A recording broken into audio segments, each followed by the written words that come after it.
Hey, I want to take a little time today to talk about a topic that's been in the news a lot, and that is police brutality. And I want to talk about how I do believe that there is a lot of problem with law enforcement in this country. I think everyone knows I'm not a fucking bootlicker when it comes to the police. I'm not a fan overall of law enforcement in general. Law enforcement officers, that's a different story. I think we all know them. We all have them in our family, and they're decent people. So we wonder, like, well, what happens when they all get together? Why is it so bad? And why is it so racist? Because that seems to be the tone nowadays. It's why is it always black people that are getting the short end of the stick?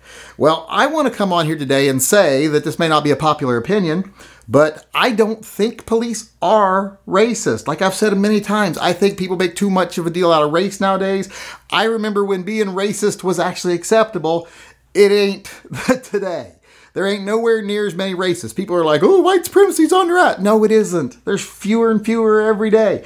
If there weren't fewer white supremacists every day, why are the fucking Ku Klux Klan rallies so pathetic? You know, a bunch of rednecks in sheets, about half a dozen of them usually.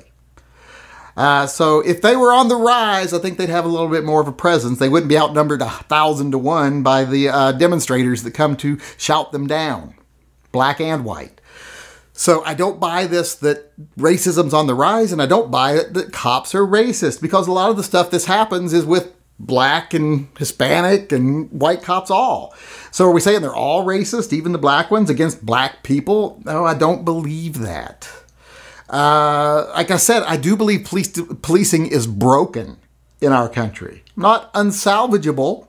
We can still weld it all back together, but it is broken. But it's not racist. A lot of people will love to try to say, well, but if you're black, you have a 3 times higher chance of being shot by the police.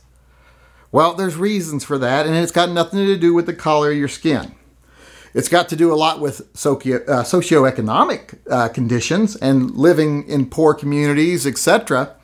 And those communities, especially communities that are heavy in the gang population, have a lot more contact with police. People, and you know, in this ridiculous war on drugs, that hurts black people too. Because of the drug sales in poor neighborhoods, the police are getting involved and they're having more contact with black people. And if for every white person they shoot 2 black people. If for every white person they arrest 3 black people, then that's not a bad statistic. That doesn't show any bias there.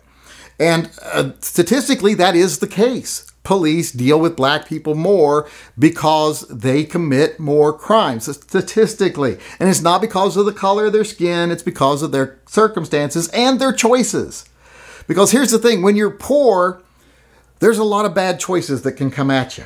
Drugs, alcohol, prostitution, which I don't think prostitution is that bad, but it happens.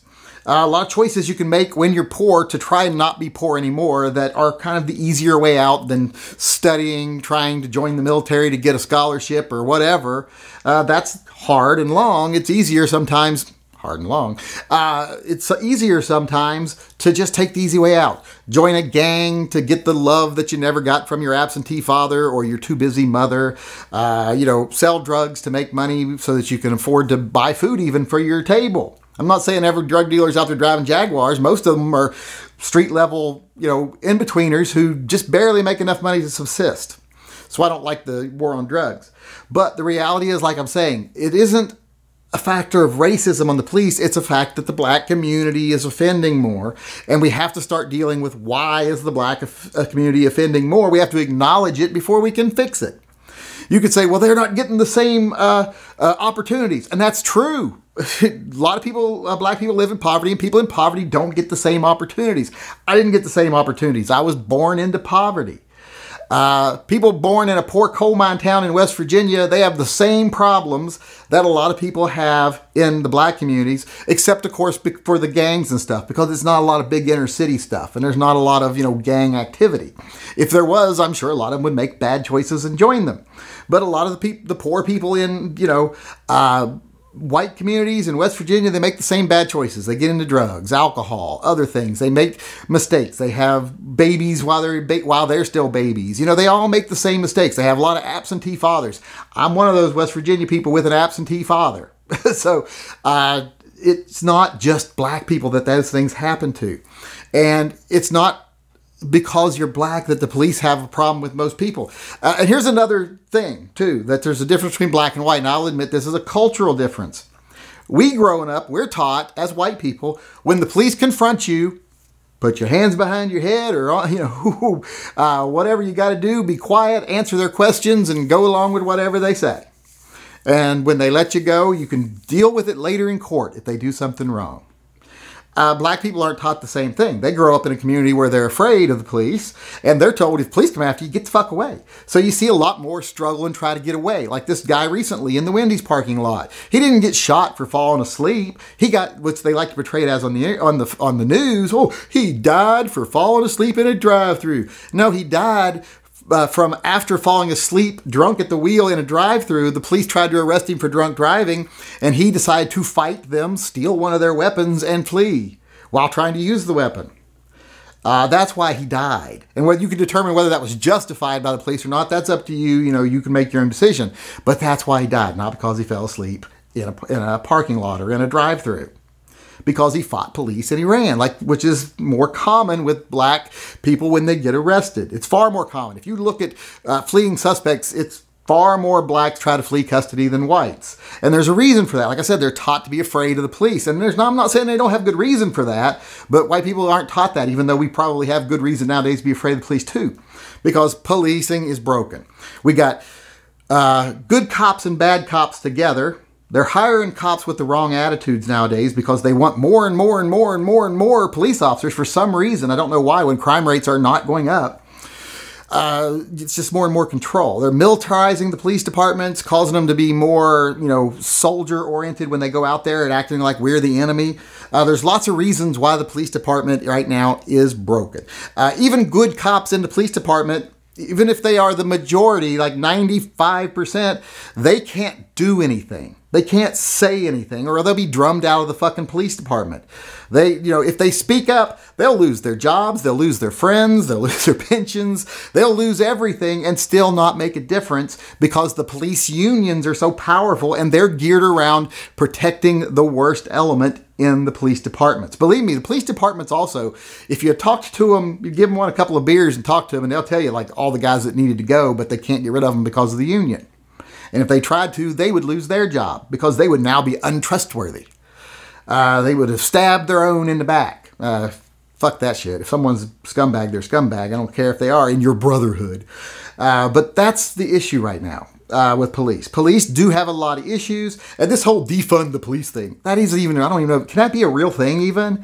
Are there really people out there so stupid that think that we could survive as a society without some form of law enforcement? I mean, I'm not saying we need the law enforcement we have now or jacked up to the levels we have them jacked up to now, and the toilet is flushing right now, but I'm not going to start this all over again. We've got a friend of my son staying up in the spare room, up the spare place in the attic, or not attic, apartment up here. But like I was saying, I forgot where I was at now because of the toilet flush, but policing is broken. With too much militarization, too many cops in general, war on drugs, all this crap, it's all wrong and it needs to be fixed. But this whole notion that we could exist without law enforcement, it's ridiculous. So I don't know if anyone can actually truly believe in defund the police. Yeah, let's see how long we all last with no law enforcement. I'm, like I say, not a bootlicker, not a big fan of law enforcement as a whole right now, how it operates, because I think it's designed to control and intimidate the population rather than to protect anymore. But I still know we need them in one form or another. Let's not be silly about this, shall we say. So, police do have problems. And there are things that we need to strip the law enforcement departments down to the bones and rebuild them back in a way that not only serves the people better, but serves the officers better too. And I've got some ideas of how I think we could do that, and I'll save that for another video, maybe tomorrow. But for right now, I want to say police do have problems, but it isn't racism. I don't believe cops are racism. I don't think policing is racism, because when you do that, that's just a way of scapegoating the actual issue, of saying there's a lot of problems in the black community. Why are these problems there? How do we fix those problems? That's what we have to do. We have to fix the problems. And to fix the problems, you have to acknowledge the problems. Just screaming racism and calling cops racist or other just white people racist doesn't solve anything. It just creates more division. And right now, division is the last thing we need.